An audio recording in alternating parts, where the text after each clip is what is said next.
আপনি জানেন কি মহান আল্লাহর রাব্বুল আলামিন কাবা ঘর কে কেন বানিয়েছেন? ভিডিওটা শেষ পর্যন্ত দেখলে বুঝতে পারবেন। যখন আল্লাহ তাআলা ফেরেশতাদেরকে ডেকে বললেন আমি একটা দুনিয়া বানাবো আর সে দুনিয়া ইনসানকে প্রেরণ করব, তখন ফেরেশতারা বলল, হে আমার রব, ইনসানকে দুনিয়ায় পাঠানোর কি প্রয়োজন ছিল? তারা তো দুনিয়ায় গিয়ে খুন খারাপি করবে আর তাদের রবের অবাধ্য হবে, তাদের রবকে ভুলে যাবে।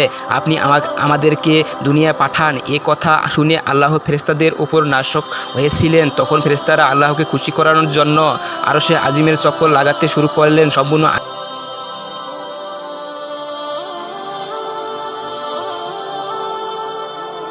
আরশে আজিম ৭ বার চক্কর লাগালেন। ফেরেশতাদের এই কাজ প্রতি মহান আল্লাহর রাব্বুল আলামিন অনেক খুশি হয়েছিলেন।